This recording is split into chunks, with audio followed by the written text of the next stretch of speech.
চাহিদা বাড়ার পাশাপাশি পোশাকের দাম প্রতিযোগিতামূলক থাকায় চলতি বছরের প্রথম ৯ মাস অর্থাৎ জানুয়ারি থেকে সেপ্টেম্বর সময়ে বিভিন্ন দেশ থেকে ইউরোপীয় ইউনিয়নের তৈরি পোশাক আমদানি ৭.১৪% বেড়েছে। এ সময় ইউরোপের বাজারটিতে বাংলাদেশি পোশাকের রফতানি ১৩.১৭% বেড়ে দাঁড়িয়েছে ১৫.২৬ বিলিয়ন ইউরোতে, যা ২০২৪ সালের একই সময়ে ছিল ১৩.৪৯ বিলিয়ন ইউরো। যুদ্ধ মার্কেট স্থগিত হইয়া অনেক অর্ডার ডেফার্ড হয়ে গেল। দ্বিতীয়ত হলো যে অনেকবার ক্যান্সেল করে ফেলছে। এটা দেখে আমি পরে কি করা যায় এইটা।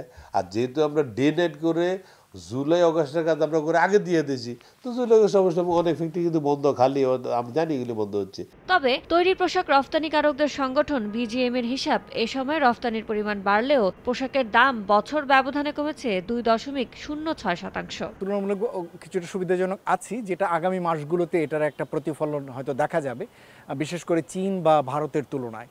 এবং সেই কারণে হয়তো আমাদের মূল রপ্তানি পণ্যগুলো আরও কিছুটা আগামী মাসগুলোতে সুবিধা পেতে পারে। তবে একই সাথে এটাও মনে রাখা দরকার, ইউএস ট্যারিফের জন্য মার্কিন বাজারে পণ্যের উচ্চ মূল্যে কারণে কিন্তু ভোক্তার চাহিদা কমে গেছে। ইউরোপের বাজারে শীর্ষ পোশাক রফতানিকারক হিসেবে নিজেদের অবস্থান ধরে রেখেছে চীন। ইউর বাজারে সেপ্টেম্বর পর্যন্ত দেশটির তৈরি পোশাক রফতানি ৯.৮৬% বেড়ে ঠেকেছে ১৯.৭৭ বিলিয়ন ইউরোতে। বাংলাদেশের পর অবস্থান করছে ভারত, পাকিস্তান, ভিয়েতনাম ও কম্বোডিয়া। তবে তৃতীয় স্থানে থাকা তুরস্কের তৈরি পোশাক রফতানি প্রায় ১০% পড়ে গেছে। ইয়ানুর শিফাত, সময় সংবাদ, ঢাকা।